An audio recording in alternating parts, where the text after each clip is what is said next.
حضرت مرزا مظہر جانے جانا فرماتے ہیں کہ بارش ہوئی تھی تازی تازی دلی میں تازی بارش ہوئی تھی.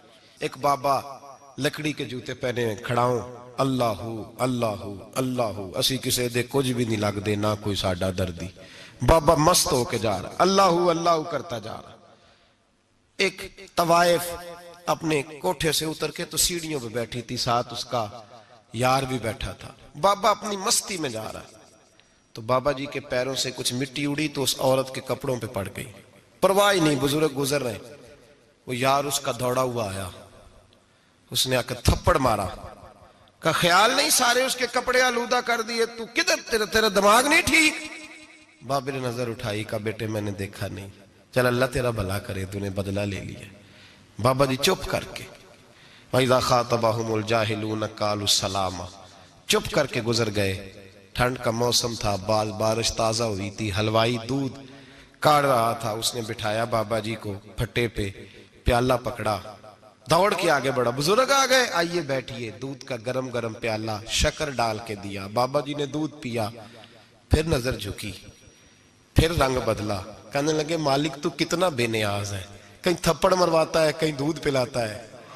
تیری بے نیازی ہے نا, ادھر تھپڑ مروایا یہاں دودھ پلایا, تو ہی جانتا ہے تیرے رنگ کیا ہے. ابھی بابا وہیں بیٹھا تھا, دوڑے آئے پیچھے سے لوگ, شور ہوا. بابے کو دبوچ کے وہاں لے گئے جہاں اس نوجوان نے تھپڑ مارا تھا. کہا تو اللہ کا بندہ ہے, اللہ کے بندے بد دعا تو نہیں دیتے. ہوا کیا؟ کہا تو نے بد دعا دی ہے. کہا نہیں دی, بات بتاؤ.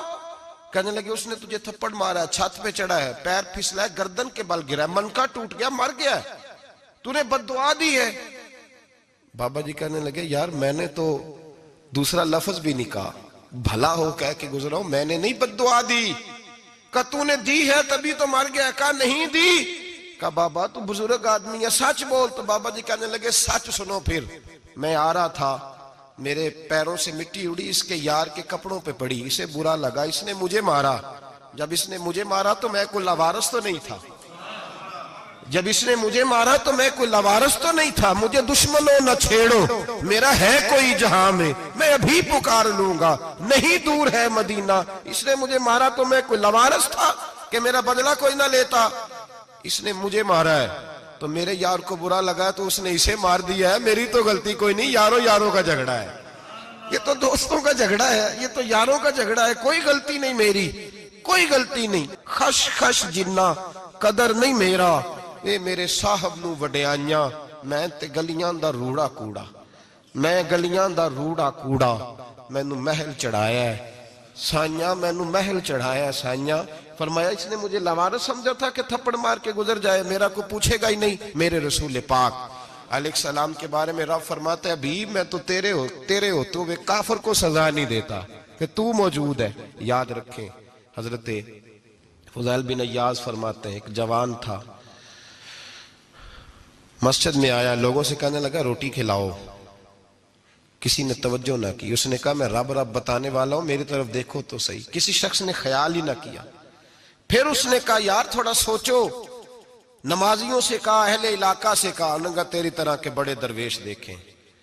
مسجد کے محراب میں وہ رب کریم کا بندہ انتقال کر گیا. جب فوت ہو گیا نا, لوگوں کا مزاج ہے, بیمار کو دوائی نہیں دیتے, جنازے پہ وقت پہ پہنچ جاتے. جب کوئی گر رہا ہوتا ہے تو سہارا کوئی نہیں دیتا, جب کوئی گر جاتا ہے ٹانگ ٹوٹ جاتی ہے تو تیمارداری کو زمانہ پہنچ جاتا ہے. اور بزرگ وہ نوجوان اللہ کا نیک بندہ مسجد کے محراب میں فوت ہو گیا. حضرت فضیل ابن عیاض کہتے ہیں امام صاحب نے اعلان کیا چندہ دو, کوئی لاوارث فوت ہو گیا, کفن دینا. چندہ کٹھا ہوا, کفن خریدا, جنازہ پڑا. عشاء کے بعد دفن کر کے آئے. فجر کی نماز کے لیے جب امام اور مؤذن مسجد میں آئے تو چیخیں مارنے لگے, تڑپنے لگے, دور دور تک آوازیں پھیل گئی. دنیا دوڑی آئی, کیا ہوا؟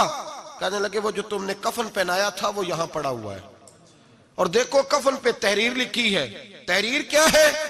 عرش کے مالک نے فرمایا میرے دوست نے روٹی مانگی تم نے دی نہیں, اس نے تمہیں میرے قریب کرنے کے لیے اپنی طرف توجہ کرائی, تم نے کی نہیں. اور میرا یار تمہارے کفن کا محتاج تھا, سنبھال کے رکھو اپنا کفن, میں نے اسے جنت کا لباس عطا فرما دیا, سنبھال کے رکھو. یہ کوئی لاوارثوں کا ٹولہ ہے, یاد رکھیں جو وارث والے ہیں، وارث والے ان کا رنگ اور ہے، جو ماننے والے ہیں ان کا مزاج اور ہے. اپنی زندگی لوارثوں کی طرح نہیں گزار